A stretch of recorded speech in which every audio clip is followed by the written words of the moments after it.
अब सुने सांप और गरुड़ की कथा। कश्यप ऋषि की कंदूर और मीनता नाम की दो स्त्री थी। कंदूर सांप की माता थी और मीनता गरुड़ की। एक दिन सूर्या के घोड़ों के रंग के विषय में दोनों में वाद विवाद होने लगा। कंदूर उनको काला बताती थी और मीनता सफ़ेद। अंत में यह तय हुआ कि जो गलत हो वो दूसरी की दासी बनकर रहे। कंदूर ने अपने पुत्र सांप को उकसाया। उसने जाकर उन्हें घोड़े पर अपना विष उगील दिया, जिससे उनका रंग काला हो गया। इसी दशा में उसने मीनता को वो घोड़े दिखाया और धोखे से उसे हरा कर अपनी दासी बना लिया। जब मीनता के पुत्र गरुड़ ने यह सुना तब वो कंदूर के पास गया और उसने निवेदन किया कि वो उसकी माता को दस्ता से छोड़ दे। इस पर सांप ने गरुड़ से कहा, देवता क्षीर सागर का मंथन कर रहे हैं। तुम वीरों के सरदार हो। अपनी माता के बदले में वहाँ से हमें अमृत लाकर दो, तब हम तुम्हारी माता को छोड़ेंगे। स्त्रियाँ कोमल होती हैं, किंतु उनका एक दूसरी के प्रति दृश्य बड़ा भयंकर होता है। इसी से मीनता को इतना दुख भोगना पड़ा और उसके छुटकारे की गरुड़ के सामने इतनी कड़ी शर्त रखी गई। गरुड़ क्षीर सागर को गया और वहाँ उसने समुद्र मंथन में देवताओं की बहुत सहायता की। वहाँ उसने अपनी विशेष शक्ति दिखाकर क्षीर सागर में से अमृत प्राप्ति कर लिया। विष्णु भगवान गरुड़ की इस शक्ति को देखकर बहुत प्रसन्न हुआ।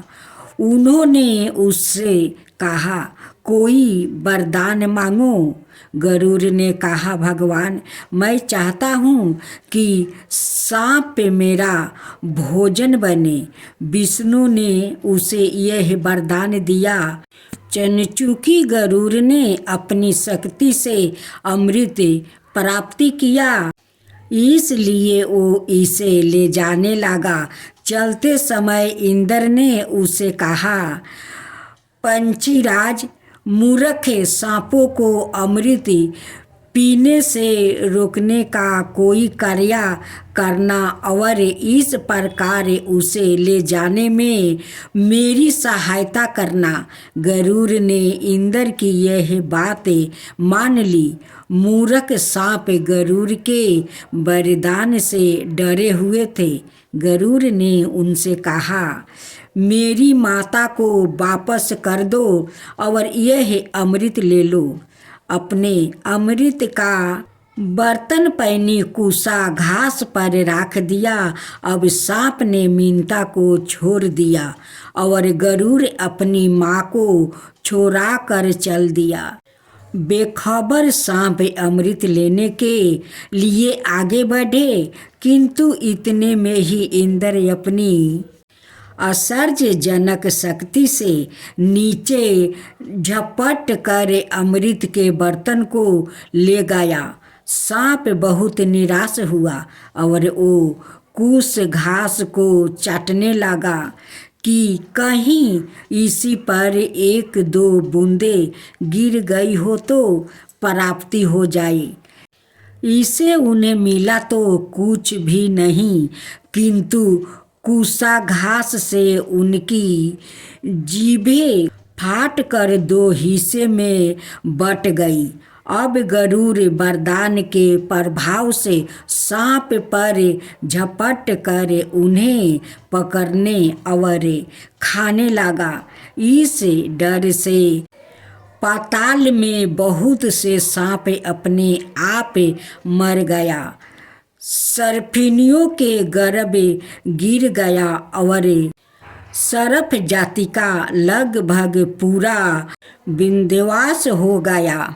तब सांप के राजा वसुकी ने आकर गरुड़ से प्रार्थना की कि वो इस प्रकार सांप का वध करना बंद कर दे।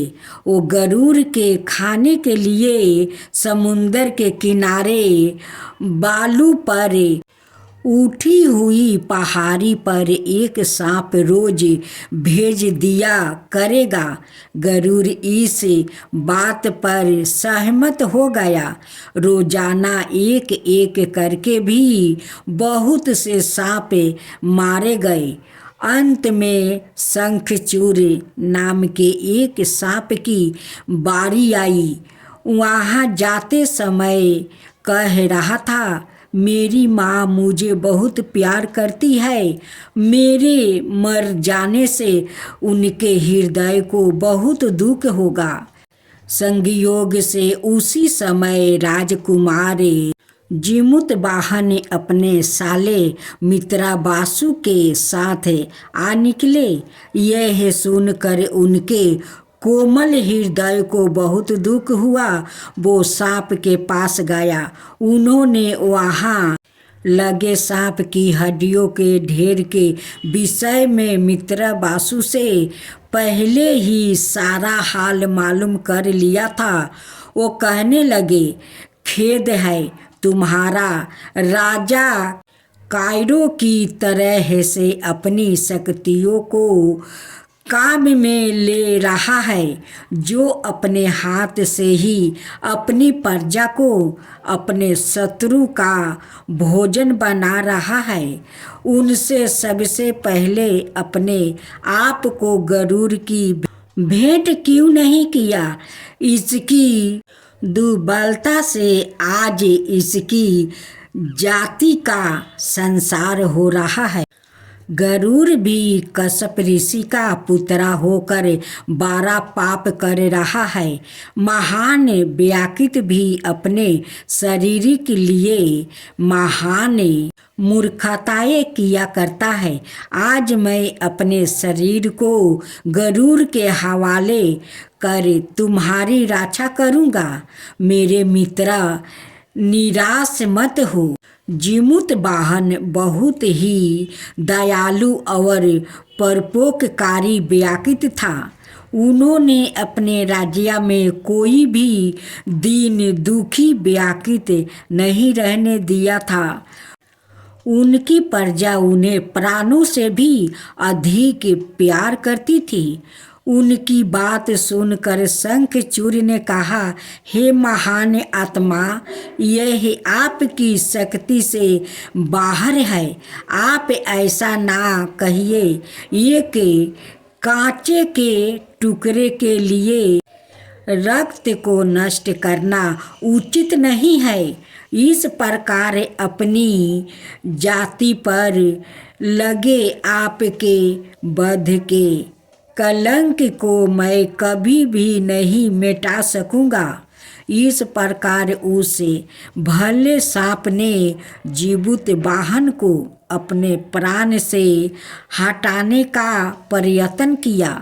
अब गरुड़ के आने में थोड़ा सा समय रह गया था, इसलिए शंखचूड़ समुंदर के किनारे एक शिव मंदिर में अपनी अंतिम प्रार्थना करने चला गया। ऐसा देखकर दयालु जिमुतवाहन ने समझा कि अब इसे सांप की जीवन रक्षा का अवसर मिल गया है। उन्होंने मित्राबासु को, जो उनके साथ था, किसी आवश्यक कार्य के बहाने से आपस भेज दिया। इतने में आते हुए गरुड़ के पंखों की बाहु से आस पास की भूमि हिलने लगी। वो गरुड़ की अपार शक्ति पर असर्ज करते हुए बद्ध की शिला पर बैठ गया। गरुड़ अपनी छाया से अंधकार करता हुआ उन पर झपटा और चोंच मार कर उन्हें घायल करके उठाकर ले गया। उसे स्थान पर बहुत सी खून की बूंद गिर गई। रास्ते में खून की बूंदें टपकती जा रही थी। गरुड़ ने उनके सिर के रक्त को भी चोंच से नोच कर नीचे फेंक दिया था। वो उड़ कर पर्वत की चोटी पर चला गया और वहां बैठ कर उन्हें खाने लगा।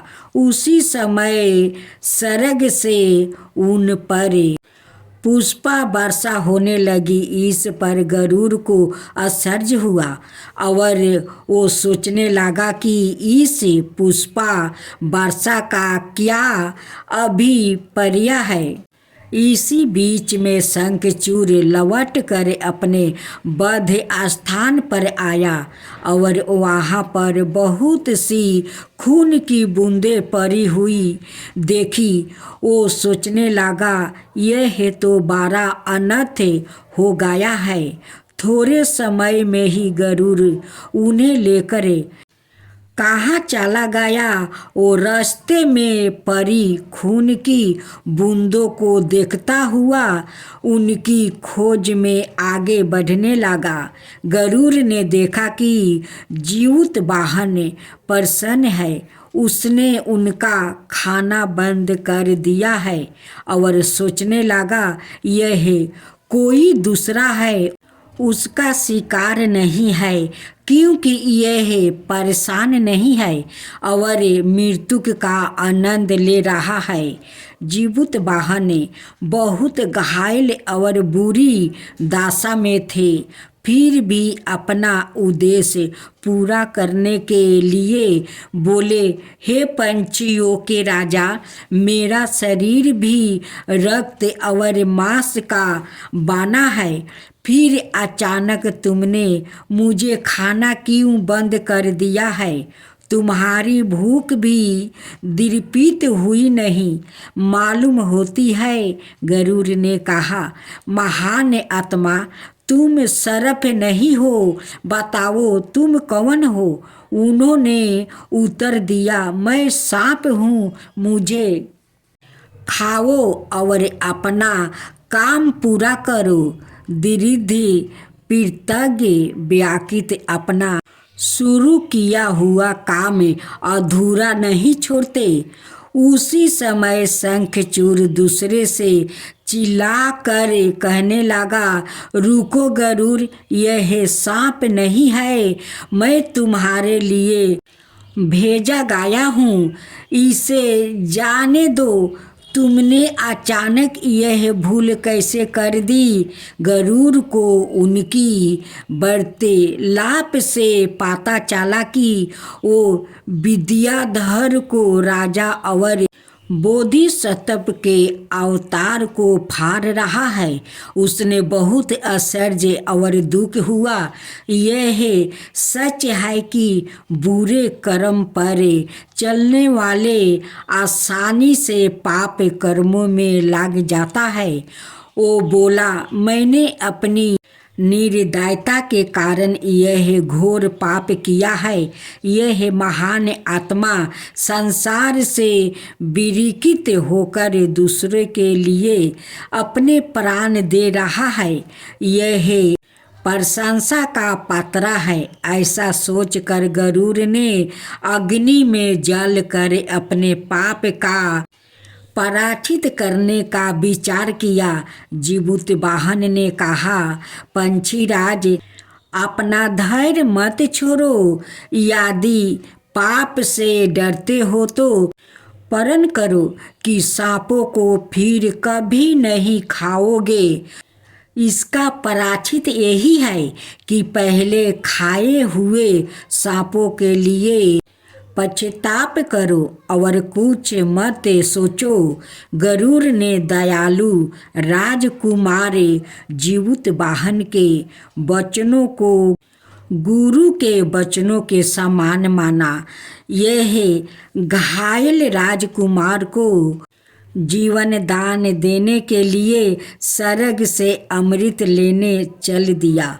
तब गौरी जीमूत वाहन की स्त्री की तपस्या से प्रसन्न होकर सवाए वहाँ आई और अमृत वर्षा से राजकुमार के शरीर को पहले से भी अधिक सुंदर कर दिया। इतने में गरुड़ भी सरग से अमृत ले आया और उसे समुंदर के तमाम किनारों पर छीर कर अपने खाए हुए सब सांपों को जीवित कर दिया। अब उन्हें गरुड़ का डर नहीं लग रहा था, इसलिए अनेक जाति के सब सरफ जीवित वाहन का दर्शन करने के लिए वहाँ पर आया। जीवित वाहन के संबंधियों ने और सभी ने उन्हें इस काम के लिए बधाई दी। वो वापस जाकर बहुत बरस तक विद्याधरों के सम्राट रहे।